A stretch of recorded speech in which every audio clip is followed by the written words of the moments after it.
forgiveness is to ask for forgiveness is not just to apologize.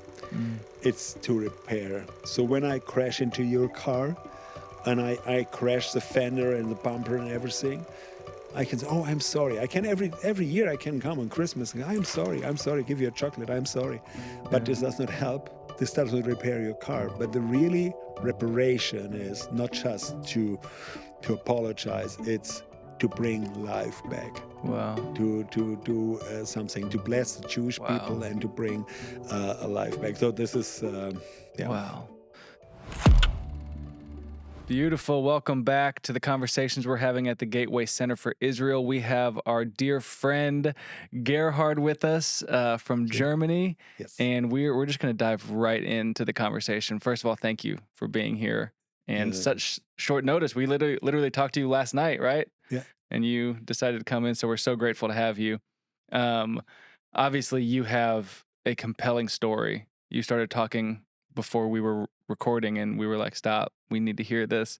So you are a German whose father was a Nazi, and now you are the pastor of a church and apostolically oversee churches and ministries where you have a heart for Israel and the Jewish people, and you are continuing to show people God's heart for Israel. So tell me about your journey. How did that happen? Thank you at first for the invitation. It's a big honor and blessing for us, even to be with you and your ministry for the Jewish people. I appreciate this very much. Thank you. Though my story is, I grew up in a family. I had a father. He was, I tell it hardcore Nazi because he got on his own will to fight as he was 12, 13 years old. Wow. Because he was so influenced from this mindset. And even he was shot in his leg on one of his trips. And he was very proud of to get shot for his Führer, for his master. Wow. And all his life he was influenced from this mindset. He had a pair of trousers of Hitler somehow. He always had in his cars, showed everybody, this is my idol. So, and out of this mindset, it was not a father like a father should be. He said to me, you're nothing. You are not my son. You are just a risen afterbirth. So we throw away the baby as you was born, and you're nothing, and so on. It was no compliments or whatever. And as a teenager, I found the Lord. What drives him really crazy. But I recognized that so much was in my heart, in my life, about this thinking, about this behavior, what was my legacy from my father, and I was in touch with the love of God, and I was totally changed. Wow. And and as I got the call to be a pastor in the age of 19. He wanted to kick me out of the family and so on. So this was the background, and there was a lot of anti-Semitism in our family, in our speaking and so on, because Jews are bad people and so on. And I did not understand really what it means, but I understand from the beginning of my turning my life to Jesus. There's nothing bad with the Jewish people, but I did not understand. But I was a teenager, but and later on, there was a period in my life in the beginning of the 20s, whatever. I was studying the Bible, and I opened the Bible wherever I could open the Bible, as God was speaking about His people. All the time for maybe a year. I could not open the Bible without reading anything about the Jewish people. And this touched my life, even as a German. And this was special. And then in 1999, I wanted to buy a car wash and give the 100% profit to the Jewish people. I just wanted to bless the Jewish people. And so it was perfect, and contract, everything was perfect. It was 2 days before we are on the notary to fix it. and everything was clear, bank, everything was clear. And then 2 days before, they did not want to sell it. They changed their mind, did not want to sell it. And I say, Lord, don't you want you bless your people? Because I did not give 10% or 80 or 90. I want to give 100%. I did not want 1 penny for myself, Yeah. 1 cent. What's up, Why'd Lord? you shut that down? Yeah, why? Because it's for your people. Why? And this was crazy. And he said, I don't want that you just bless my people with money. Buy buses. My people need buses. Buy buses. And this is my plan. So I said, okay. And what I understood as German, we did the reverse transportation. What you can do with this animal wagons. Yeah. We brought them to the Concentration camps, Yeah. and so on. And for me, it's clear. I buy a brand new top line bus, 50-seater, because I want to honor the people of God and not just make transportation. Yeah. So the only problem was I had no money. And so I just had 5,000 euros. It's about $5,000 on my bank account, and the monthly rate was 4,000, and the price of the bus was 300,000. Oh yeah. And so what happened is, but the Lord spoke, and I have a really simple theology. I call it sheepology, because a sheep is just obedient and does not think because it makes no sense. Yeah. So, and That's great.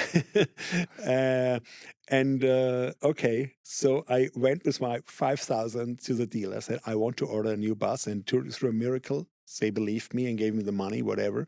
So some months later, the bus came. So you went to a bank? Yeah. To get a loan for 300,000. I say, here, I want to buy a bus for 300,000. Just have 5,000. So it's a rate for the 5 weeks. So Yeah. And I had nothing in stock. Okay, but the Lord spoke. This was enough, and then I bought this bus, and we started a rental company for big buses, and then after some months, the Lord says, so now buy a second bus. Okay. I got a very good used one, and I bought this bus through a miracle. I could got the money from the bank, but then I had this second bus, and I don't know what the plan is. I just should buy buses. I don't know what to do. I did not know anybody who has to do with Jewish people or whatever. I said, Lord, okay, I'm just obedient. I don't know. Yeah. And then I had the second bus, and then some days later, a man called me and says, I got your number from somebody on the street, and I prayed about, do you have something to do with buses? I say, yes. I said, do you have something to do with Jewish people? He said, yes. I said, that's great. He said, we are praying for a big bus. I say, yes. And the Lord told me I shall buy a big bus and give it for free to the Jewish people. This was a killing sentence for me, because he said, the second bus I shall give for free as a gift to the Jewish people. Don't know how to pay for it. Okay. Yeah. And Wow. and he said, okay, I come in 3 days, I pick it up. And he came, and I know this picture. As this bus left my property, I saw the tail lights, I saw the turning lights. The bus was moving away. And I said, Lord, I am in your hands. I don't know how to pay for it, but I give it to your people. And who was this guy? Was he just a Jewish man? No, it was a German man who did ministry for Jewish people, and collected the people in the former Soviet Union to bring them to the ship to go back to Israel for Aliyah. And so to make the story short, within 3 years, we had 13 buses running, and 5 was running in the Ukraine and Belarus and whatever, collecting Jewish people and minister to the people. Wow. So, and I did not know how we managed it, because we had to amount of $75,000 a month to pay for it, and we did not know how. We was nights on our knees and praising the Lord that He is a provider, and He provided us. So this was, this was one of the things, and we guided Jewish people in one ship to go back to Israel, and then we helped our first church. I'm also in church planting ministry, but our first church planting was to help to plant a Messianic congregation, and she told me that now it's Ukraine. Wow. So things are just happened. So you literally kind of rewrote history because the Nazis took Jewish people in buses and took them to their death. And you, as a German, as a son of a Nazi, bought buses to take Jewish people to life and back to their homeland. Yeah, sure. And there's a second story. It happened 2015. There was a big event in Germany, Awakening Europe. 25,000 people sitting in a football stadium for Awakening, praying, 3 days conference. And I was sitting there just as a visitor with a team of my church, and then the Lord spoke to me and said to me, "The attitudes and the gifts I gave to your German people are from me, but you abused it under a demonic spirit in the Second World War. But and I ask you to take it under my spirit, all the things I gave to you, German nation, the characteristics, and go to every country where your people brought violence and death in the Second World War to my people and bring life back." Wow. And start with Poland, go down till Africa, go in every country, and I will be with you. And you killed a lot of fathers, family leaders, and so go as father with sons and daughters, and go in every country, and I take care. So this was the message from the Lord. Wow. I was really flashed. But what flashed me again was 10 minutes later, a lady came from Switzerland. I did not know her, tapped my shoulder and said, "You are a father? And the Lord commanded you to go to all these countries with young people with sons and daughters. You have to go. You have to do it." Whoop.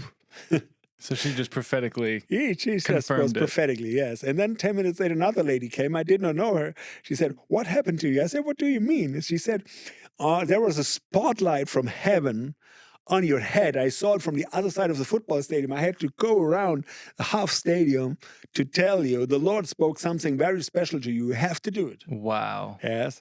And then 1 week later, old 85-year-old prayer warrior from Argentina, I know her, came to me and said, "I saw your head in arrows in 4 directions, and the Lord sent you in all the countries. You have to do it." I say, "Yes, I don't want to be eaten by a wolfish, so I do it." And then it started really from this point. I never had to do one appointment, I had to advertise myself, whatever. And it started really with Poland, and one country after the others opened. And I understood forgiveness is to ask for forgiveness is not just to apologize, it's to repair. So when I crash into your car and I crash the fender and the bumper and everything, I can say, "Oh, I'm sorry." I can every year I can come on Christmas and go, "I'm sorry, give you a chocolate, I'm sorry." But this does not help. This does not repair your car. But the really reparation is not just to apologize, it's to bring life back. Wow. To do something, to bless the Jewish people and to bring a life back. So this is Wow. So when you go to these nations or these places where Nazis did terrible things to Jewish people, you're going back to those places and bringing life. Is that something you're still doing? Not just we work with relationships to people, okay, and we try to make leaders strong to build the kingdom there in this country, okay, even with Jewish people, Messianic congregations and whatever, because what I understand is not that our ministry is important. Yeah. Okay. In the Second World War, we came as generals and said, "We are the race. We are the people. Yeah. And you have to look at us, and we are the state of the art." Yeah. And I understand we have to minister totally different. We say, "You are the people. I make you strong. The people shall know you in your country. They shall know your ministry. It's not my ministry." So we don't promote a ministry. we make the leaders strong who do their job in the countries. So we don't have to adapt um, the cultures, and we don't have to adapt them to us. So we just serve the people. So we served a lot of people in Ukraine, in the East Europe, whatever, Wow.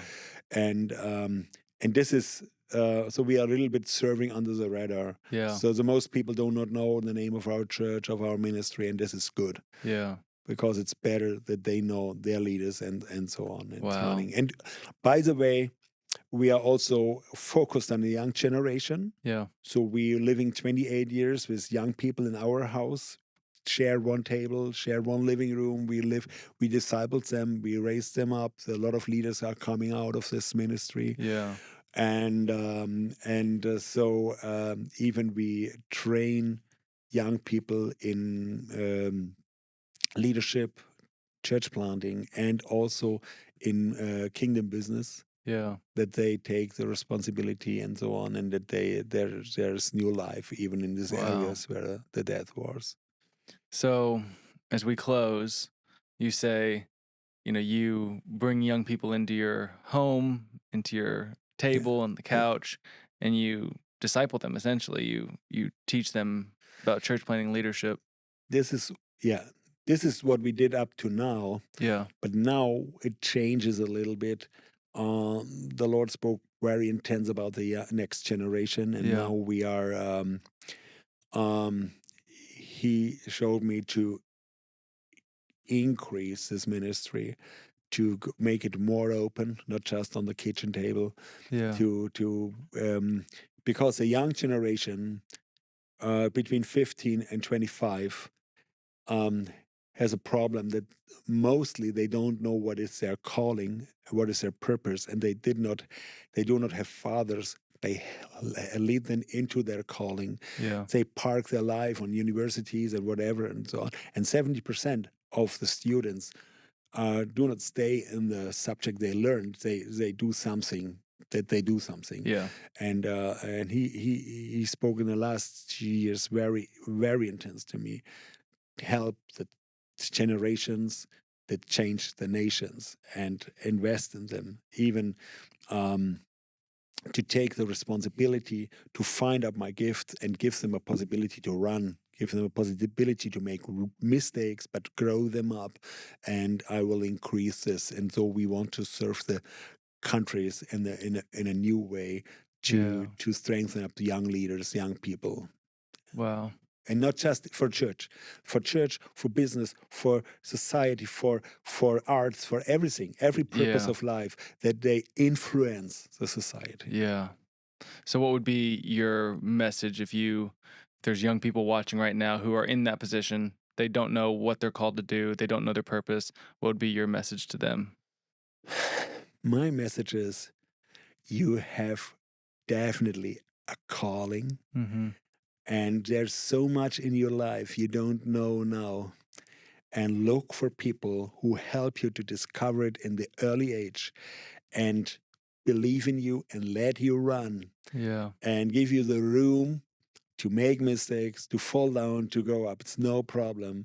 But please don't listen to the lies that you have to grow older and older and you need a status and a status and a status to be somebody. Yeah. You are somebody, and you are not the next generation.